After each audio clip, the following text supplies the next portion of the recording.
Ate, anong sabi mo? Kanino tong album na to? Yung mga litrato, yung mga clippings mo sa dyaryo, ang papa niyong lahat na nag-ipon na mga yan. Yan sa album na yan. Huwag mo ako niloloko. Hindi gagawin ni Papa to. At kahit kailan, di siya magkakaroon ng oras para gawan ako ng ganito. Maniwala ho kayo, Ma'am Odessa. Sa papa niyo ho ang album na yan. Saksi ho ako, tinitingnan niya lagi yan.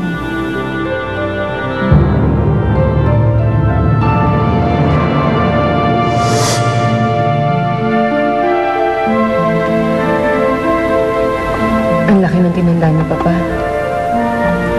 Odessa, bakit kasi hindi mo na yung kainin yung fried chicken mo at lapitan mo na siya?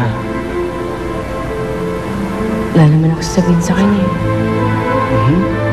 Wala daw. Pero punta naman tayo ng punta dito.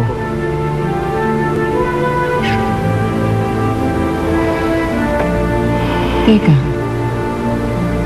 bakit ka nangingiti si Papa? Tapos ngayon curious ka. Lapitan mo na kasi. Halika na.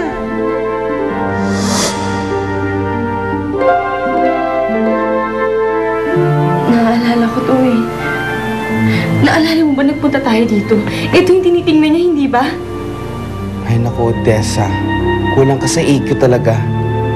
Ba't mo naman gagawin niya kung di dahil sa pagmamahal niya sa'yo, no? Dahil love ka ng father mo. Hindi. Hindi niya ako mahal. Mahal ho kayo ng papa niyo, Ma'am Odessa. Mahal na mahal niya kayo. Sa kanyang paraan, mahal niya kayo.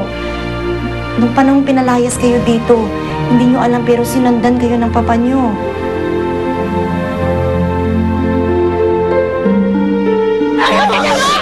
Mayat ka! Huwag ka na bumalik! Mayat ka mo!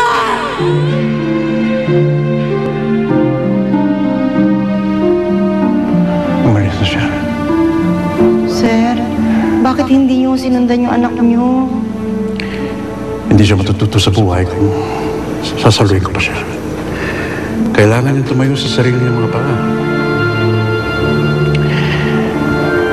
Hindi na siya pwedeng umasa sa akin. Lalo na ngayon. Lalo na ho ngayong ano, sir. Huwag ka na magtanong. Bantayan mo lang siya may tuwing. Sundan mo si Odessa. Kahit saan man siya pumunta. At ang gusto ko, kahit anong mangyari sa kanya, sasabihin mo sa akin.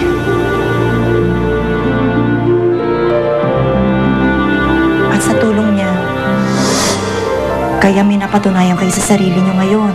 Kaya nakaangat na kayo ngayon. Tingnan mo, Odessa. Sabi ko sa'yo, love ka ng papa mo eh. Hindi niya ako mahal. Hindi naman totoo to eh. Maniwala po kayo, Ma'am Odessa. Mahal kayo ng ama niyo. Saksi ho ako kung gaano niya kayo kamahal. Kung talagang mahal niya ako, bakit nung pinuntahan ko siya nang gagraduate ako, pinagtabuyan niya ako? Nung nagpunta kami ni Jinggoy dito, hindi niya ako nakilala, pinagtabuyan niya pa rin ako. Eh, wala ho ba nagsabi sa inyo? Hindi ba nasabi sa inyo ni Ma'am Carmen? Ang tungkol saan? Ma'am Odessa, may sakit ang ama niyo. Sakit? Anong sakit ni Papa? May Alzheimer's ang papa niyo. At dahil sa sakit niya yun, kaya nung nagpunta ka rito para ipaalam sa kanya, nag-graduate ka niya, hindi kanya nakilala. Hindi siya galit sa'yo, Odessa. Mahal ka ng ama mo. Dahil lang sa sakit niya at nag-uulyanin na siya, kaya hindi kanya nakilala.